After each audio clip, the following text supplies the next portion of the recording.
Some women, although they may not always admit it, stress about losing the man they are romantically interested in.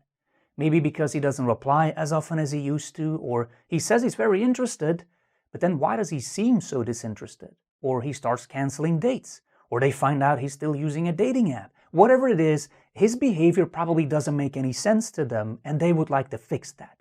They would like to feel safe and loved, which is very normal, of course. And they try to figure out a plan to get all of this under control. Perhaps to make him more attracted to them again, or to open him up emotionally, and making that plan sounds like a great idea. Well, of course it does. If the plan works, a light bulb will go off in his head. His heart will be struck by Cupid. He will see her in a way he never saw her before. He will think about her constantly, perhaps even obsess about her. When she sends him a message, he will reply before she can put her phone down. If she asks him out on a date and he happens to have important plans that day, well, he will obviously cancel those plans to see her. It will be a no-brainer. He will be more attracted to her than a monkey is to a banana. And that sounds great. But there's actually a huge problem with this plan. Whenever we are afraid of losing someone we like romantically, you can bet money on it that we will lose ourselves in the process. So never be afraid of losing him. Be afraid of losing yourself. Now, of course, if you have ever fallen really hard for someone, then you know that all of this is much harder than it sounds. So please allow me to give you a little empowering pep talk in this video, just in case you ever realize that you like a man just a little bit too much for your own good, especially when it's the wrong man and he's not treating you well. My name is Geert, I'm an author. I also use the pen name Brian Knox because that's a lot easier to remember. I write books about relationships for women and books about emotional intelligence.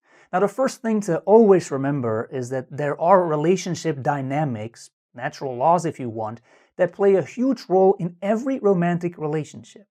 And one of them says that if you are not afraid of losing a guy and your actions show that to him, well, then he may very well become afraid of losing you. He may become much more interested in you, which can of course never be the goal. That would be playing games, but it's a side effect. It's a thing to remember. See, the thing is, if you find a great guy, but then you really don't want to lose him, well, then you will probably scare him away. You will not enjoy that relationship. It's a self-fulfilling prophecy.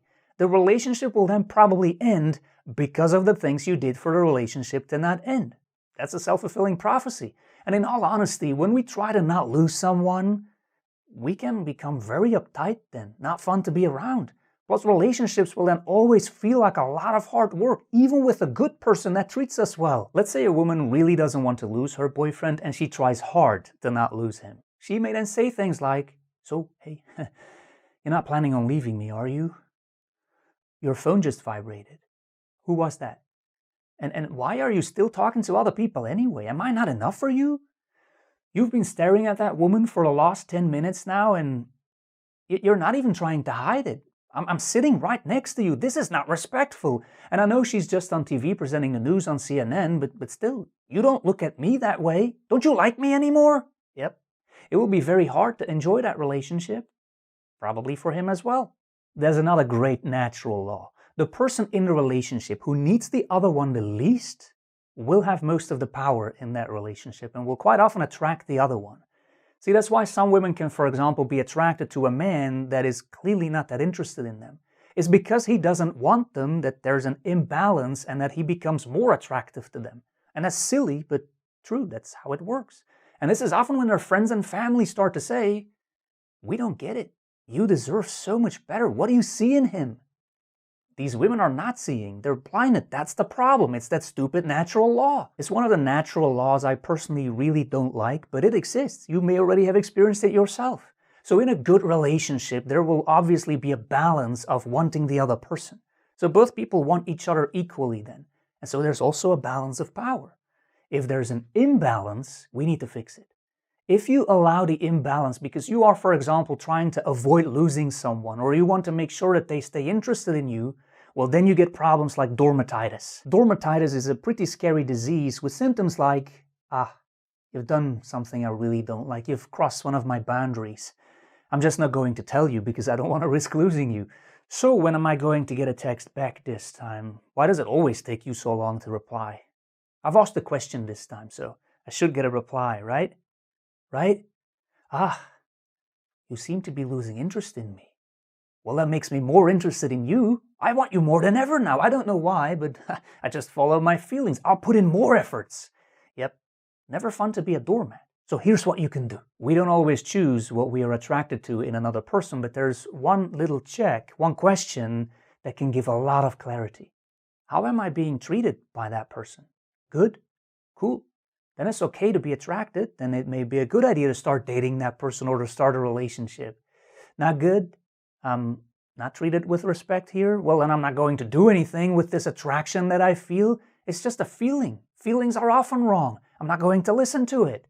Never forget, the way a person treats us is the way that person feels about us.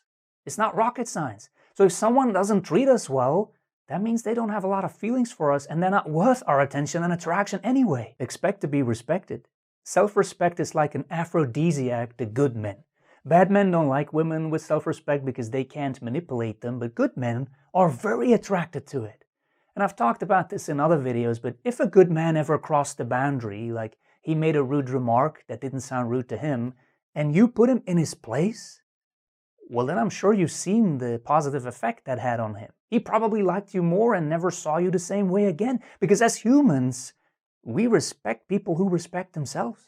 It's another natural law. When we are dating someone and also in a relationship, we will obviously feel a ton of emotions, and a lot of them will be caused by the person we are interested in. The bad emotions usually happen when that person behaves in a way that doesn't make any sense to us, that we cannot explain, or that triggers something in us. And the trick here is not to try to control our emotions. We can't. It's very hard. It's nearly impossible. The trick is to do what's best for us, rationally, regardless of what the emotions are telling us to do. That's called being emotionally intelligent, of course. And if you do that, you take away the other person's power over you. No more dermatitis. Another one that I explained in another video a couple of years ago already, never fight for his attention. If you ever have to really chase after a man, well then that actually proves that he's running away, that he doesn't want whatever you plan to have with him. That's why he runs. That's why he acts disinterested. Always remember, you are a gift to the right man.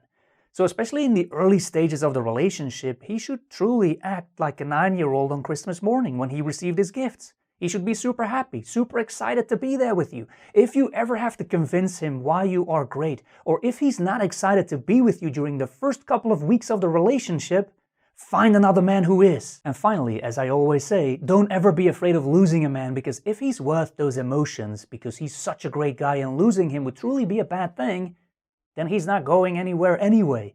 If he's such a great guy, he's not leaving. Because a man that wants to leave, a man that is hard to keep, a man that requires a lot of work so he remains interested in you, cannot be a great guy for you, by definition. Okay, I hope you wrote these down for if you ever get stuck in this "I don't want to lose him" trap. I hope you enjoyed this video, that you found value in it. There's, as always, more on brianknox.com or in my books on Amazon. You can find those by searching for my pen name, Brian Knox. I want to thank you for the fact that I didn't lose you during this video and that you stuck around until the very end. I love it when you do that, and I hope to see you in another video.